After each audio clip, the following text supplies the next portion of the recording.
এটা কি গাছ বলুন তো?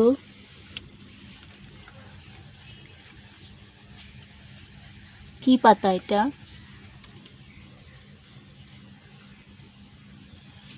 বলুন সবাই।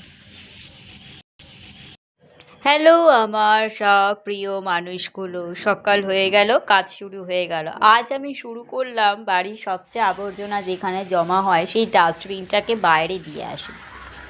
সপ্তাহে একদিন আসে, বাঁশি বাজিয়ে ময়লা ফেলার ড্রাম আমি রেখে দিই, আর ওরা ওদের টাইম মতো নিয়ে চলে যায়। তারপর আমি আবার ঘরে চলে আসি। আমি এটা এখানে রেখে গেলাম, ওরা ওদের সময় মতো এসে নিয়ে যায়। তারপরে আমি ভালো করে ধুয়ে রেখে জায়গায় রেখে দিই। যেহেতু সপ্তাহে একদিন আসে, তাই সেটাকে ভালো করে মেজে ধুয়ে জায়গা মতো ঢেকে রেখে দেওয়া হয়। আর মাঝে মাঝে একটু এর মধ্যে কোনো ভালো স্মেল দিয়ে দিই, যাতে দুর্গন্ধটা না পাওয়া যায়। কারণ যেহেতু সপ্তাহে একদিন আসে, তাই খুব অসুবিধাই হয়। সেই জন্যই এর আগে যে ডিশওয়াশারগুলো ব্যবহার করতাম, তার থেকে এটা দেখলাম অনেকটাই ভালো। অল্প একটুতেই অনেক বাসন মাজা হয়ে যায়। আর গন্ধটাও কিন্তু দারুণ, মানে যখন বাসনের গন্ধ কোনো কিছু থাকে না, বেশ ভালো লাগে। সব বাসনগুলো এটা দিয়ে মাজা হয়ে যাবে।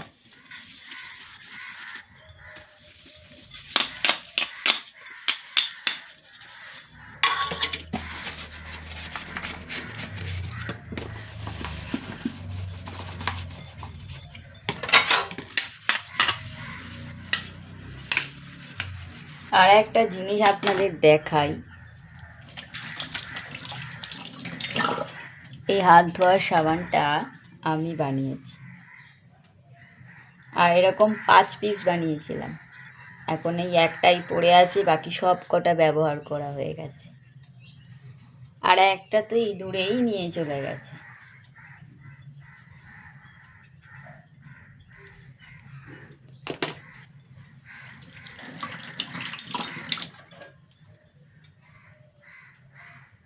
আর এরপর প্রত্যেক দিনের ফ্যান ফেলার গামলার কাপড়টা ভালো করে ধুয়ে নিই।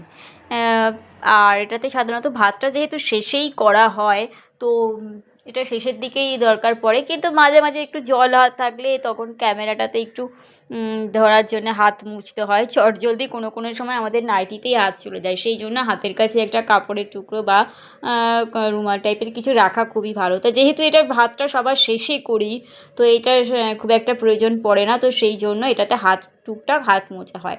সেই জন্যই সপ্তাহে 2বার করে এটা অবশ্যই একটু আগের দিন ভিজিয়ে রাখি বা 2-4 ঘন্টা ভিজিয়ে রাখি, তারপর ভালো করে কেচে মেলে দিই। আর যেহেতু এটা সকালবেলায় ধুলাম, তাই আমি আর বাইরে মেলতে গেলাম না। কারণ এখন আমার ঘরে যেহেতু ভালোই গরম থাকে, তো বাইরেও যাই না, ঘরেই মেলে দিই। আর রান্না করতে করতে তো আবার হাতে লাগে, সেই জন্য এই চেয়ারটার ওপরে দিয়ে দিলাম, কারণ চেয়ারটা পাইবার অসুবিধাও হবে না। আর আমার তো রান্না করতে করতে এটা সবসময় কাজে লাগবে, তাই এই মুহূর্তে আর আমার বাইরে দেওয়া হয় না, ওখানেই শুকিয়ে যায়। তারপর তো আবার ভাত উবুর দেওয়ার সময়, আবার হাঁড়ি ধরার সময় কাপড়টা অবশ্যই লাগবে আবার।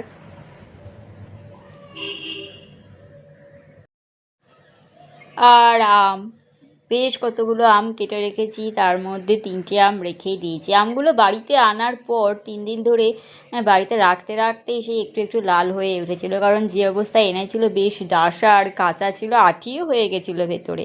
তো যাই হোক, রেখে দিতে দিতে হলদে হয়ে গেছে, ভালো করে ধুয়ে নিচ্ছি।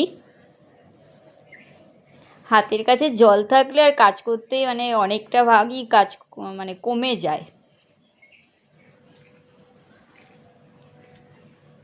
এরপর চলে আসলাম রান্নাঘরের কাজ সারতে। সব বাসন কোসনগুলোকে আগে ঠিকঠাক করে জায়গায় না রাখলে না, রান্না করার জায়গাটা হয় না। কারণ ওখানে মশলা, তেল, কুকার, আরও অনেক জিনিসপত্র রাখতে হয়, তো সেই জন্য আগে জায়গাটা খালি করে নিই। তারপর আর আমার টেবিলটা না একটু বেশি সরু, মানে খুব একটা মানে আরেকটু চওড়া হলে ভালো হতো। যখন করেছিলাম তখন বুঝতে পারিনি, তো এখন দেখছি যে টেবিলটা আরেকটুখানি চওড়া হলে আমার সুবিধা হতো। বাসন মাজতে গেলেও খুবই অসুবিধা হয়ে যাচ্ছে দেখছি। তো সেই জন্য জিনিসগুলোকে লম্বা করে রাখতে হয় সামনাসামনি, আর মানে সামনে আরেকটু জায়গাটা যদি হতো তো তা আমার আরেকটু সুবিধা হতো, যার জন্য একটু অসুবিধাই হয়।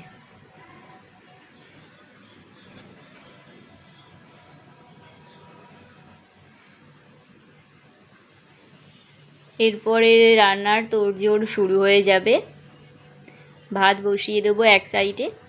আর আজকে আমগুলো দেখি কি করা যায়। সবার আগে আমগুলোকে ইচ্ছা আছে আমসত্ত্ব করার, কারণ এর আগে আচার করা আছে, তো এটা দিয়ে দেখি আমসত্ত্ব করার ইচ্ছা আছে, যার জন্য সবার আগে আমগুলোকে 2 কেজি মতো আম ছিল, সব কটা নিইনি, 3টে আম রেখে দিয়েছি। তাতেও প্রায় অনেকটাই হয়েছে, তো দেখা যাক করতে পারি নাকি। আমগুলোকে সেদ্ধ করার জন্য দিয়ে দিলাম। আর এইবারে আমি বসে পড়েছি সবচেয়ে বড় মস্ত বড় কাজ নিয়ে, এঁচোড় কাটতে। এটাও বাড়িরই এঁচোড়, কিন্তু আমাদের বাড়ির গাছে। তো যাই হোক, এই এই হচ্ছে হচ্ছে হচ্ছে আরেকটু, আরেকটু হয়ে যাবে, হ্যাঁ হয়ে যাবে হয়ে যাবে। ওরে বাবা, পারছি না তো দেখছি, ওরে বাবা, বাপ রে বাপ, এঁচোড় কাটা অবশেষে মনে হচ্ছে হয়ে যাবে। হ্যাঁ হ্যাঁ, বটি ভাঙলেও আমি এঁচোড় আজকে কেটেই ছাড়বো, কাটবোই কাটবো একদম। প্রায় 3.5 ভাগ কাটা হয়ে গেছে, আর অল্প একটুই বাকি আছে একদম। এই এই তো হয়ে গেল, ব্যাস।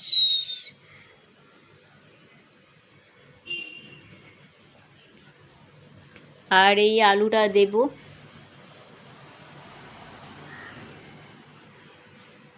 দেড়খানা মতো আলু দিয়েছি।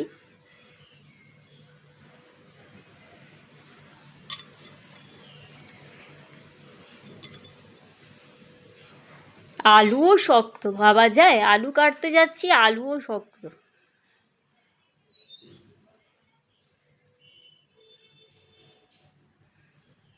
আর এই পাশে বেলটা আলু, এই যে আর পাশের এই বেলটারও এবার গতি করতে হবে।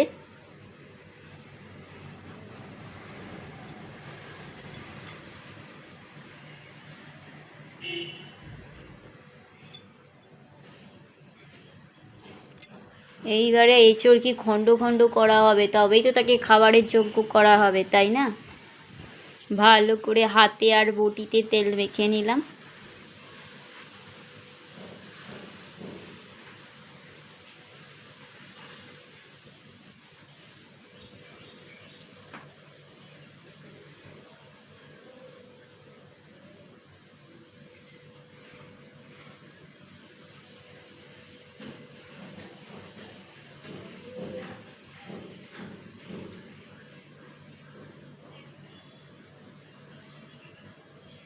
এবারে আস্তে আস্তে কাটবো।